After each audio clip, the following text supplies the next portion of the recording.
My father's new wife thought she could humiliate my mother by banishing her to the overflow lobby during my industry's biggest award gala. She didn't realize I controlled the feed. I hijacked the live broadcast and delivered a payback so brutal it stunned 2,000 tech executives into silence. She was still clutching the cheap synthetic corsage I bought her when Miriam Colt pointed a manicured finger toward the coat check and told her general admission is out there in the hall. My mom's name was printed in heavy gold ink on the VIP placard at table 1, dead center in the room. Miriam just tossed it into a half-empty champagne bucket like a used napkin without even breaking eye contact. Mom froze completely. Her knuckles turned white around the synthetic petals. Her older brother Raymond lunged forward, his face flushed red, ready to tear the table apart and cause a scene. Mom hooked her fingers into his suit jacket. Don't ruin his night, she pleaded in a cracked whisper. So, they retreated to the outer concourse, past the towering crystal centerpieces, past the silk-lined chairs, past the angel investors sipping $400 wine. They were left standing near a drafty revolving door, staring at a delayed television monitor with no chairs in sight. I witnessed the entire sickening sequence on the backstage security feed. I watched my dad smoothly unbutton his tailored jacket and take the seat I had paid, exactly $5 to secure for my mother, pretending he didn't know exactly what he was doing. I saw Miriam wave down a waiter for a cocktail, completely unbothered, and a deep, frozen anger crystallized in my chest. I had spent 3 weeks agonizing over my 30 under 30 acceptance speech. It was a corporate, sanitized script about market disruption, venture capital, and synergistic growth. My PR manager, Simone, had practically rewritten it to sound perfectly professional. Dad had texted me a generic proud of you bud emoji at 6 a.m. that morning, a single emoji. After a decade of missed birthdays and empty promises, he sent a digital thumbs up. I took my phone out of my tuxedo pocket, selected the polished speech document, and hit delete. The ballroom plunged into darkness, and the spotlight hit the center stage. I walked out, bypassing the teleprompter entirely. 10 minutes ago, I said, leaning so close into the microphone it fed back a sharp whine. I watched a petty, cruel display in this very room that proved to me that net worth means absolutely nothing if you lack basic human decency. 2,000 people in the Palmer House Hilton fell dead silent. You could hear the hum of the air conditioning. My mother worked double shifts at a commercial laundry facility in Detroit, breathing in industrial bleach fumes for 9 hours a day just to pay for my coding boot camp. She ate instant noodles for months so I could have a decent laptop. She covered for my father's absence, making up heroic stories about his busy schedule while he was busy ignoring us for his new life. A low murmur rippled through the front tables. I kept my voice dead level. She is currently standing in the freezing lobby by the coat check because the man at table 1 allowed his new wife to steal her assigned seat. The spotlight operator, a guy I'd bought a coffee for during rehearsals, sensed the drama and frantically panned the beam straight onto table 1. Miriam's spray tan suddenly looked like chalk in the harsh white light. Dad stared intensely at his silver salad fork, the muscles in his jaw ticking. I bought those seats 5 months ago, I stated, staring right into the camera lens broadcasting to the Tech Journal's homepage, and I refuse to accept this trophy until the woman who actually earned it is sitting at my table. The silence broke. It wasn't polite applause. It was a roar. Tech founders and venture capitalists stood up, clapping aggressively, shouting in approval. The event coordinator marched over to table 1, flanked by 2 massive hotel security guards. Ma'am, the coordinator said, her voice echoing over the applause, you need to vacate those seats immediately. Miriam snatched her designer clutch. We are the VIPs, she hissed, loud enough for the boom mics to catch it. No, I projected over the speakers. You're just a trespasser. They were escorted out through the service exit, their humiliation tracked by hundreds of smartphones. Dad didn't even look back. He just kept his head down, walking fast. But my mom walked through those heavy oak doors a minute later, Uncle Raymond escorting her down the center aisle like royalty. She took her seat at table 1. I walked to the edge of the stage, bypassing the podium entirely, and handed the heavy crystal award directly to her. This is yours, I told her, without needing the mic. The standing ovation lasted 4 minutes. I thought the nightmare was over. I thought I had drawn a line in the sand and finally shut the door on 15 years of neglect. But at 2:14 a.m., as I was sitting on the edge of my hotel bed unlacing my dress shoes, my phone buzzed with an urgent email. Dad wasn't apologizing for the scene. He had just filed a brutal cease and desist order against my startup, claiming he owned the intellectual property of my software because he bought me my first computer 15 years ago. The email wasn't just a threat. It was a 42-page PDF attachment sent by Ellis Brennan, a senior partner at a notoriously aggressive downtown litigation firm. I read the first 3 pages, my vision blurring from exhaustion. The legal jargon was dense, but the core argument was simple and devastating. Because I had written the earliest, most foundational lines of my predictive algorithm on a bulky Dell Inspiron that my father had technically purchased for my 16th birthday, he was claiming a 50% ownership stake in everything derived from that code. He wasn't just suing me, he was freezing my company. I didn't sleep. At 6:30 a.m., I was sitting in the empty glass-walled conference room of our office, staring at the printout of the C&D. Garrett Strand, my co-founder and general counsel, walked in holding 2 black coffees. He took one look at my face, set the cups down, and picked up the document. Garrett read in silence for 10 minutes. The only sound was the traffic building on the street below. It's garbage, Garrett finally said, tossing the stack of paper onto the table. It's legally flimsy. There's no chain of custody on a 15-year-old laptop, and you rewrote the entire architecture 3 years ago anyway. A judge will throw this out. Then why do you look like you're about to throw up? I asked. Garrett rubbed his eyes. Because of the timing. You don't file a claim this week unless you're trying to leverage the clock. He didn't have to explain. Tuesday, we were closing our Series B funding round on Tuesday. $30 million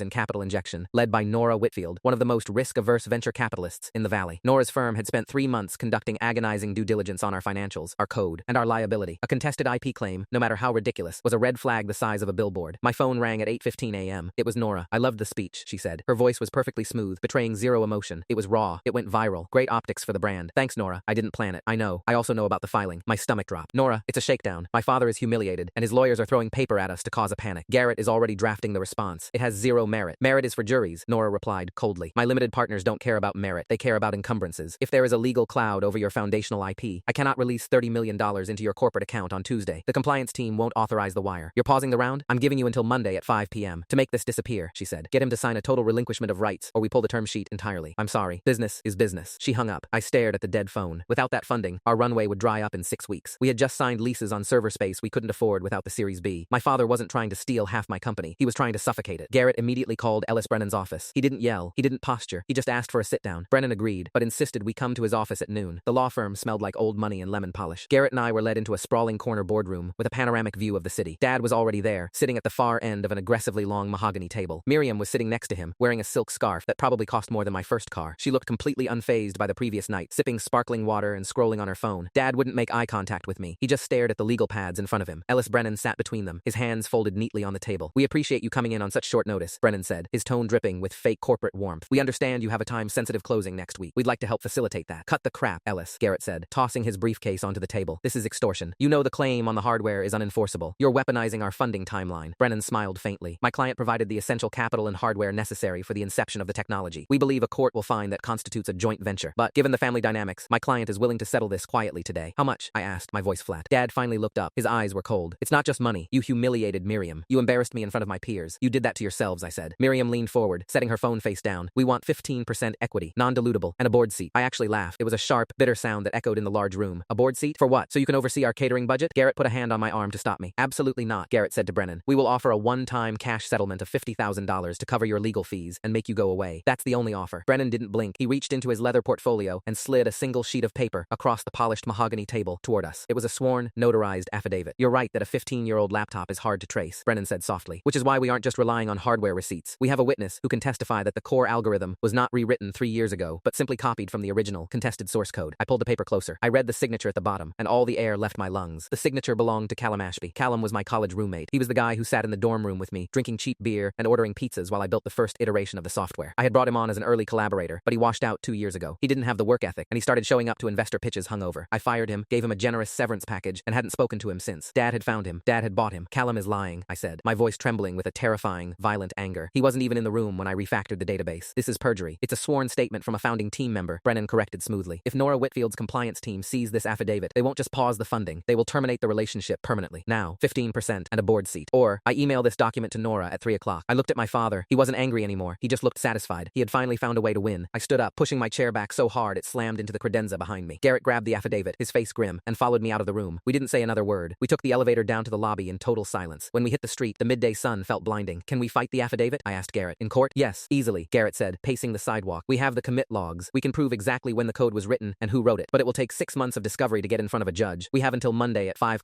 p.m. I pulled my phone out. I had 3 missed calls from Uncle Raymond. I called him back immediately. Hey, Raymond said, his voice unusually tight. Are you sitting down? I'm on the street. What's wrong? Is Mom okay? She's fine physically, Raymond said, pausing to let out a heavy breath. But she just got a call from someone at your father's house. I guess one of the staff heard them talking. She knows about the lawsuit. She knows about the funding. She shouldn't know about that. I didn't want her involved. She's already involved, Raymond said bitterly. She just told me she's calling a real estate agent. She wants to list the house. She thinks if she gives him the equity from her house, he'll drop the lawsuit against you. Don't let her sign anything, I said, panic rising in my throat. Raymond, I'm serious. Hide her phone if you have to. If she gives him that house, she has nothing left. I'm trying, Raymond said, but you know how she is when she thinks you're in trouble. You better figure this out fast, kid. Take her phone, I told him, the words coming out sharper than I intended. Raymond, I mean it. Tell her the lawsuit is a bluff. Tell her whatever you have to, but do not let her sign a listing agreement with Dana or anyone else. I will fix this. I ended the call before he could argue. I stood on the sidewalk for a long moment, the noise of the downtown traffic washing over me, feeling a cold, heavy dread settling in my stomach. The money was one thing. The company, the funding round, Nora Whitfield's deadline, that was business. I knew how to fight in a boardroom, but my mother quietly preparing to sell the only piece of security she had ever owned, a small 2-bedroom house she had spent 12 years paying off on a laundry worker's wages, just to bail me out of a trap my father set, that broke something open inside me. Garrett was standing a few feet away, watching my face. He didn't ask what the call was about. He just waited. Callum, I said, looking up at the glass facade of the building we had just exited. He didn't just sign that affidavit out of the goodness of his heart. He hates me, sure, but he's lazy. He wouldn't invite a perjury charge just for revenge. Dad paid him, or promised him something. If you're suggesting we outbid your father, we can't, Garrett said, adjusting his grip on his briefcase. Our operating account is tapped until the Series B clears. We barely made payroll last week, and even if we could, paying a witness to recant an affidavit is subornation of perjury. Brennan would have our law licenses, our company, and probably get us indicted. I don't want to pay him. I want to talk to him. Bad idea, Garrett said immediately. Terrible idea. Any contact with him can be framed by Brennan as witness intimidation. I don't care how Brennan frames it. Callum is lying, Garrett. He wasn't in the room. He didn't write the code. If Nora's compliance team gets that affidavit, we are dead on Tuesday anyway. I'm going to talk to him. Garrett rubbed the back of his neck, looking stressed. I'll go back to the office. I'll start pulling the commit logs from Oz. Every single timestamp, every IP address, every keystroke from the refactoring phase. I want want a mountain of digital forensics proving Callum wasn't logged into our servers for 6 months prior to that code being pushed. It won't stop the C&D today, but it might be enough to show Nora we can win the fight. Do it, I said. I'm going to Logan Square. Callum lived in a converted warehouse building that had never quite finished converting. It was one of those places with exposed brick that just looked unfinished, and an elevator that always smelled faintly of wet dog and stale beer. I had helped him move into a third-floor unit 3 years ago, back when we were still friends, back when we were eating cold pizza and dreaming about changing the industry. I knew the door code because he never changed it. It was still the birth year of his ex-girlfriend. I didn't use it, though. I stood in the dim hallway and knocked on the heavy metal door of Unit 304. I waited. I knocked again, louder this time. I could hear the muffled sound of a television inside, a sports broadcast. Finally, the deadbolt clicked, and the door opened a few inches. Callum stood there in a faded gray t-shirt and athletic shorts. He looked exactly the same as the day I fired him. Unshaven, dark circles under his eyes, a perpetual look of mild grievance on his face. When he saw it was me, his eyes widened, and he immediately tried to shut the door. I wedged my foot against the frame. I didn't push aggressively, just held my ground. 5 minutes, Callum, I said, keeping my voice low and completely calm. Get your foot out of the door, or I'm calling the cops. He shot back, his voice tight with panic. Call them, I said. Let's have the police come. Let's get everything on an official record. I'm sure Ellis Brennan would love that. Callum hesitated. His grip on the door loosened just a fraction. You perjured yourself, I said, leaning in slightly. You signed a sworn statement claiming you witnessed me copy the legacy architecture. You and I both know you were spending that entire month working remotely from a beach house in Florida, barely logging in, while I stayed in the office writing 80 hours a week to fix the memory leaks you caused. I have the server logs, Callum. I have the geolocation data from your logins. I can prove you weren't there. He swallowed hard. I don't know what you're talking about. My father is trying to steal my company, and he's using you as the bullet, I said. What did he promise you? Cash? A job? I'm not talking to you, Callum said. But he didn't push the door. He was looking down at my shoes. He's going after my mother, Callum. That made him look up. His brow furrowed. What? My dad? He didn't just freeze my startup. My mom found out about the lawsuit and the funding freeze. She's calling real estate agents right now to sell her house in Detroit so she can offer him a cash settlement to drop it. The house she spent a decade cleaning hotel sheets to pay for. He's going to let her do it, and then he's going to take the company anyway. Callum looked genuinely thrown. For all his faults, for all his laziness and entitlement, he had always liked my mom. She used to send us care packages of homemade cookies when we were starving developers. She had knit him a scarf once. I didn't know about that, Callum muttered, looking away. That wasn't part of it. What was part of it? I pressed. Callum rubbed his face. He looked exhausted. Suddenly, he opened the door a little wider, stepping back into the messy entryway of his apartment. I followed him in, letting the door click shut behind me. The apartment was a disaster. Takeout boxes stacked on the coffee table, clothes piled on the armchair. He found me on LinkedIn 2 weeks ago, Callum said, his voice dropping to a defensive mumble. Said he wanted to talk about my future. He bought me lunch at the Drake. Do you know how long it's been since I had a decent steak? I've been doing contract QA work for a dental supply company for $19 an hour. You fired me and took off like a rocket, and I'm sitting here testing drop-down menus. I fired you because you showed up drunk to a Sequoia pitch and insulted a partner. I reminded him flatly. I gave you 6 months severance. Yeah, well, it ran out, Callum snapped, a flash of the old resentment surfacing. Your old man sat there and told me I got a raw deal. He said he was putting together a holding company to absorb your IP. He said if I signed an affidavit confirming the foundational code was ported from the hardware he bought, he would give me a senior VP title in the new structure and 50 grand as a signing bonus. He bought you for 50 grand and a fake title. I felt sick. Callum, there is no new structure. He doesn't want to run a software company. He doesn't know the first thing about predictive algorithms. He's just doing this to break me. Once he starves us out and Nora pulls the Series B, the company dies. The IP becomes worthless. Your VP title will be for a company that doesn't exist. He'll toss you a few grand and walk away, and you'll be the one on the hook for perjury when Garrett hands the commit logs over to the district attorney. Callum paced over to the kitchen island, leaning his weight against the cheap laminate. He looked cornered. I already signed it, he said miserably. Brennan has the original. It's done. I can't take it back now without admitting I lied to a lawyer. They'll come after me. Brennan is a civil litigator, not a prosecutor. If you write a new statement right now, retracting the first one and stating you were coerced with promises of compensation, Garrett can use it to block the C&D. We bury the whole thing. Nobody goes to jail. But I need it today. Callum stared at the floor. I could see the gears turning in his head, weighing the 50 grand he desperately needed against the very real threat of a perjury charge and the guilt about my mother. He knew,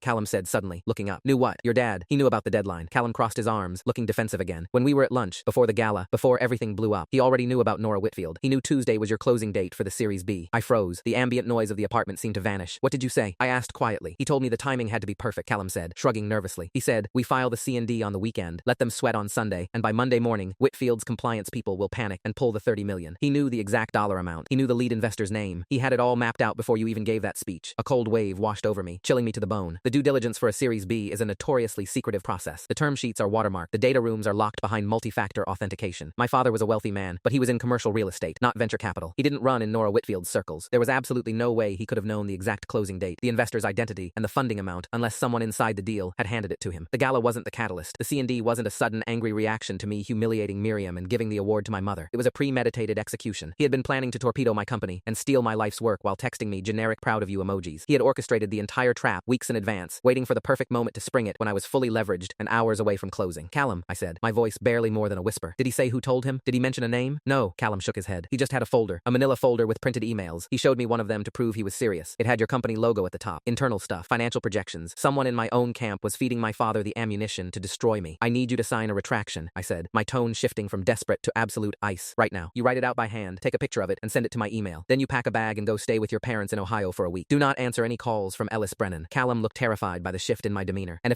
if you don't, I won't just let Garrett hand the logs to the DA. I will personally sue you for tortious interference. And I will spend the rest of my life making sure any background check on you flags a massive civil fraud judgment. I'll make sure you can't even get hired testing drop-down menus. He didn't argue. He walked over to his desk, pulled out a notepad, and picked up a pen. I didn't wait to watch him write. I turned and walked out of the apartment, the heavy metal door slamming shut behind me. As I walked down the dim hallway toward the elevator, I pulled my phone out. I dialed Garrett's number. He picked up on the first ring. Did you talk to him? Garrett asked immediately. Garrett, I said, hitting the elevator button. Stop pulling the server logs. We have a bigger problem. What could possibly be bigger than the affidavit? The affidavit is a distraction. Dad didn't just guess our funding timeline. He has our internal emails. He has our financial projections. He knew exactly when to strike to do the most damage. Silence on the other end of the line. I stepped into the empty elevator. Are you saying we have a leak? Garrett asked, his voice suddenly very tight. I'm saying someone inside the data room sold us out to my father. Someone who has access to the term sheets. I want you to audit the access logs for the virtual data room right now. Every single user account. Look for strange download patterns in the last 3 weeks. I'm on it, Garrett said. If you find them, you tell me first. Don't confront them. I hung up and walked out onto the street. The sun was starting to set, casting long, harsh shadows across the pavement. I had 48 hours until Nora pulled the plug. I had to stop my mother from giving away her life savings. I had to deal with Ellis Brennan. And now, I had to find the person smiling at my face while handing my father the knife from my back. I didn't go back to the office right away. I sat on a concrete bench near the L tracks, letting the rumble of a passing train drown out the noise in my head, and dialed my mother's number. She picked up on the second ring. The background noise sounded like a grocery store. The faint beep of a scanner, the squeak of a shopping cart wheel. Raymond called you, didn't he? She asked. Her voice was defensive, bracing for a fight. Mom, you cannot list the house, I said, skipping the greeting entirely. Tell me you haven't signed anything with Dana yet. She sighed, a heavy, rattling sound. I haven't signed the final paperwork. She's coming over at 6 with the comps. But listen to me. I talked to a lawyer from the clinic downtown. He said intellectual property lawsuits can drag on for years. They freeze your assets. They drain your accounts. You're 28. You can't spend the next 5 years of your life sitting in deposition rooms because your father has an axe to grind. And you think selling your house stops that? I asked, gripping the phone so hard my knuckles ached. Mom, he doesn't want your house. He doesn't need your equity. He just wants to see me lose. He told my lawyer he would sign a full release if I paid him $75,000, she said quietly. I stopped breathing for a second. He spoke to your lawyer? He called him this morning. He made a formal settlement offer. If I wire him the money, he drops the claim on your software. He walks away. The sheer, breathtaking cruelty of it made me lightheaded. My father knew I wouldn't pay him a dime. He knew I would fight him in court, even if it meant starving my company to death. So he had bypassed me entirely. He had gone straight to the one person who would blindly throw herself on the grenade. He was going to take the house she scrubbed laundry to pay for, the house she had finally paid off last year, just to twist the knife. Mom, listen to me very carefully, I said, forcing my voice to stay level. He is lying. He is bluffing to ruin the Series B funding. If you pay him that money, he will take it. And then his lawyers will find another technicality to keep the lawsuit alive. He will take your house, and then he will take the company anyway. It would be in writing, she argued weakly. His lawyers wrote the paper. They know how to leave loopholes you can drive a truck through. Do not sign the listing agreement. Do not wire him a single cent. I am fixing this. How? She asked. The desperation in that single word broke my heart. You can't outspend him. He has infinite resources. I just want you to be free of him. I am freeing myself, I said. But if you sell the house, I will never forgive myself, and I will never speak to him again. But I might not be able to look at you either. Please, give me until Monday. There was a long silence on the line, just the faint beeping of the grocery scanner. Monday at 5, she finally whispered. If it's not fixed by then, I'm signing with Dana. I won't let him ruin your life. She hung up before I could reply. I lowered the phone, staring at the cracked screen. The clock was ticking louder now. It wasn't just my company on the line anymore. It was her entire safety net. I stood up and practically sprinted the 6 blocks back to our office building. By the time I pushed through the glass doors of our suite, my shirt was sticking to my back. The office was mostly empty. It was Saturday afternoon, and the engineering team had gone home after an 80-hour sprint. Only the fluorescent lights over Garrett's desk were humming. Garrett was staring at his dual monitors. He didn't look up when I approached. He just pointed a pen at the screen on his right. You found it, I said, coming up behind his chair. I audited the virtual data room access logs, Garrett said, his voice completely devoid of emotion. Nora's team has been in there every day for a month. You and I have been in there. Our outside accounting firm logged in twice last week to upload the quarterly projections. Who else? Garrett clicked his mouse, highlighting a row of data in bright yellow. User account, F. Kellner. Head of operations, Faye Kellner. I felt the blood drain from my face. Faye had been with us since the seed round. She had sat next to me at folding tables in my apartment, formatting our first pitch decks. She had negotiated our server contracts. She was the one who ordered the cheap champagne when we hit our first 10,000 active users. She knew every financial vulnerability we had. When? I asked, my voice hollow. 3 weeks ago, Garrett read from the log, Thursday night, between 11 o'clock p.m. and 1:30 a.m. She downloaded the master capitalization table, the unredacted term sheet from Nora Whitfield, and the proprietary code architecture summary. That's everything. That's the entire playbook, Garrett agreed softly. She handed him the blueprints to the Death Star. She gave him the exact dates, the exact dollar amounts, and the exact names of the investors he needed to spook. Where is she? Her calendar says she's working from home today, Garrett said, leaning back in his chair and rubbing his temples. But her Slack dot is active. She's online. I'm calling her. No, you're not, Garrett said, grabbing my wrist before I could reach for my phone. Think about this. If you call her and accuse her, she wipes her local drives. She deletes her messages. She covers her tracks. We need her hardware. Garrett, she already leaked the files. The damage is done. The only thing that matters now is proving to Nora that the lawsuit is a manufactured extortion attempt based on stolen internal documents, not a legitimate IP dispute. Exactly, Garrett said, his eyes finally meeting mine, which means we need a paper trail connecting Faye to your father. If we can show Nora that your dad bribed our head of operations to steal the term sheet so he could time a fraudulent lawsuit, Nora might ignore the C&D. It proves malicious intent. It proves the IP claim is garbage. So how do we get her hardware? Garrett looked toward the closed door of Faye's glass-walled office at the end of the hall. She keeps her backup laptop in her desk drawer. She told me last week the battery was dying. saying, so she's been using her personal machine at home. If she synced her iMessage or her personal email to that backup laptop at any point, the cache might still have the communications with your dad. I stared at her office door. You want to search her desk? I am the general counsel of this company, and she is an employee suspected of corporate espionage, Garrett stated flatly. I don't need a warrant to search company property on company premises. We didn't waste another second. We walked down the hallway, the silence of the empty office amplifying the sound of our footsteps. Faye's office was neat, minimalist, a few thriving succulents on the windowsill, a framed photo of her golden retriever on the desk. It looked entirely normal. It looked like the workspace of a trusted colleague. Garrett went straight for the bottom right drawer. It was locked. Standard key turn, Garrett muttered, dropping to one knee. He pulled a heavy metal letter opener from her pen cup and wedged it into the top of the drawer seam, pressing down on the latch mechanism. It took him less than 30 seconds of wiggling before the cheap lock gave way with a sharp click. He pulled the drawer open. Resting on top of a stack of vendor contracts was a sleek silver MacBook. Garrett pulled it out, set it on her desk, and opened the lid. The screen woke up instantly, demanding a password. She changes it every 30 days, I said, feeling a surge of hopelessness. Company policy. Yeah, but she's lazy about her administrative privileges, Garrett said, typing rapidly. I'm the system admin. I can override local user passwords if the machine is still connected to the office network. He pulled a thumb drive from his pocket, plugged it into the side of the laptop, and rebooted the machine, holding down a sequence of keys. 10 minutes later, the progress bar finished loading, and Faye's desktop appeared. Garrett immediately bypassed her work email and opened the local file directory, searching for cached browser data and messaging logs. I stood behind him, watching the screen, my heart hammering against my ribs. Here, Garrett said, double-clicking a hidden folder labeled archive_sync. She was using the desktop version of WhatsApp. The cache is saved locally. He opened a text file. It was a raw dump of message transcripts, stripped of formatting, but completely legible. He hit Ctrl+F and typed my father's name. 0 results. Try Ellis Brennan, I suggested. Garrett typed Brennan. The screen jumped. 3 dozen results highlighted in yellow. We leaned in, reading the raw text. The messages were between Faye and a burner number, but the context made it sickeningly clear who she was talking to. Faye, the due diligence phase ends on the 14th. If you're going to file the injunction, it has to be served before they sign the final closing documents. Burner, understood. Are the financials verified? Faye, I uploaded the final projections to the VDR last night. I can pull the PDFs for you. Have you finalized the holding company structure? Burner, Brennan is drafting the incorporation papers now. Your 5% equity stake in the new entity will be vested immediately upon the transfer of the IP. I felt a cold sweat break out on the back of my neck. 5%. She had sold me out. Sold out 3 years of our collective blood and sweat for 5% of a fake holding company my father invented to launder stolen software. Keep scrolling, I told Garrett, my voice tight. Garrett scrolled down to the most recent messages, dated just 2 days ago. Faye, the kid is planning a stunt at the gala tomorrow. I saw the draft of his speech. It's clean, but he's unpredictable. He might go off script. Burner, let him. The more erratic he looks in public, the easier it is for Nora Whitfield to justify pulling her capital when the lawsuit drops. Make sure you're ready to authorize the severance packages when the runway dries up. We want the engineering team hungry when we offer to rehire them. They weren't just planning to steal the software. They were planning to poach my entire engineering team the second we went bankrupt. Faye was supposed to act as the Grim Reaper, handing out the pink slips, only to turn around and offer them their jobs back under my father's new shell company. Print it, I said. Print everything. We take this to Nora right now. We show her this was a coordinated theft of trade secrets. We can file an emergency restraining order against your father and Faye on Monday morning. It blows up his entire narrative. Garrett hit print. The laser printer in the corner hummed to life, spitting out pages of the transcript. It buys us time, Garrett agreed, gathering the warm sheets of paper. It might be enough to keep the Series B term sheet alive while we litigate, but you need to fire Faye immediately. Cut her access to the servers, lock her out of the building, and revoke her administrative privileges. Do it. Revoke everything right now. Garrett sat down at my desk, logging into the master admin portal. He started deleting her user credentials, severing her VPN access, wiping her permissions from the Oz servers. While he was typing, my phone buzzed in my pocket. It was an unknown number. I answered it, stepping out into the hallway. Hello? You shouldn't have gone to see Callum. The voice was smooth, cultured, and entirely devoid of warmth. It was Ellis Brennan. How did you get this number? I demanded. I'm calling as a courtesy, Brennan said smoothly. Callum contacted me an hour ago. He was highly distressed. He claimed you forced your way into his apartment, physically intimidated him, and threatened to destroy his career unless he signed a false retraction. He's a liar. I didn't touch him. That's not what he told the police, Brennan replied. The floor seemed to tilt beneath my feet. The police? Callum filed a report for criminal harassment and witness intimidation at the 14th District Precinct 30 minutes ago, Brennan stated, his tone conversational, as if he were discussing the weather. He provided them with the security camera footage from his hallway showing you forcing your foot into his door. Given that he is a sworn witness in an active civil dispute, the police take allegations of intimidation quite seriously. I couldn't speak. I looked back through the glass wall of the office. Garrett was still deleting Faye's accounts. Oblivious, my client, Brennan continued, is deeply concerned by your erratic and threatening behavior. He believes you are buckling under the pressure of running a company. Consequently, we are no longer offering the $50,000 settlement to make this go away. What do you want, Brennan? I gritted out. We are filing an emergency ex parte motion on Monday morning, Brennan said. Not just for the intellectual property. We are filing for a temporary receivership of your company. You can't do that. You have no standing. We believe we do. We will argue to the judge that the current CEO is engaging in criminal witness tampering, creating a toxic and hostile environment that threatens the core assets of the business. We will ask the court to appoint an independent receiver to manage the company's daily operations until the IP dispute is resolved. A receiver? Who? Faye Kellner, Brennan said. Given her extensive operational experience and neutral position within the company, we believe she is the ideal candidate to stabilize the ship. I gripped the doorframe, trying to keep my balance. They had anticipated I would go after Callum. They had used it to lay a trap. Now, instead of just claiming half the software, my father was trying to use a bogus police report to have the court legally strip me of my title and hand the keys to my company directly to his paid mole. Nora Whitfield won't stand for this, I said, my voice trembling with rage. She'll pull the funding the second she hears the word receivership. We know, Brennan said softly. That is the point. The Series B is dead. The company will run out of cash in 6 weeks. You will default on your server leases. And then, My client will buy the liquidated assets for pennies on the dollar in bankruptcy court. He paused, letting the silence hang heavy on the line. Have a restful weekend, Brennan said, and hung up. I lowered the phone slowly, the screen turning black in my hand. Through the glass wall of my office, I could see Garrett furiously typing, the glow of the monitors reflecting in his glasses as he dismantled Faye's digital life at the company. I took a deep breath, trying to push down the rising bile in my throat, and walked back in. She's done, Garrett said, hitting the enter key one last time. I've locked her out of Oz, revoked her Slack token, and killed her VPN. If she tries to log in, it'll just bounce her to a dead gateway. What did Brennan want? I pulled a chair out and sat down heavily. He wanted to gloat, and he wanted to let us know that Callum just filed a police report against me for criminal harassment and witness intimidation. Garrett's hands froze on the keyboard. He turned slowly to look at me, the color draining from his face. A police report? Did you touch him? No. I put my foot in his door so he couldn't close it, and I told him I had the server logs to prove he committed perjury. That's it. It doesn't matter what you actually did, Garrett said, his voice dropping an octave. It's a sworn statement to law enforcement from an active witness in a civil dispute. That's a massive liability. Brennan is going to weaponize that instantly. He already is. He said they're filing an ex parte emergency motion on Monday morning. They're not just going after the IP anymore, Garrett. They're filing for a temporary receivership of the company because the CEO is engaging in criminal witness tampering and creating a hostile environment. Garrett swore loudly, standing up and pacing the length of the small office. A receivership. Jesus Christ. They want to put a court-appointed babysitter in charge of our bank accounts and operations until the lawsuit is settled. And since we're days away from running out of cash, they bleed us dry. I finished. Nora Whitfield pulls the Series B, we default, and the receiver liquidates the assets. And do you want to guess who Brennan is proposing to the judge as the highly qualified, neutral third-party receiver? Garrett stopped pacing. He looked down at the stack of printed WhatsApp transcripts sitting on the desk. Faye,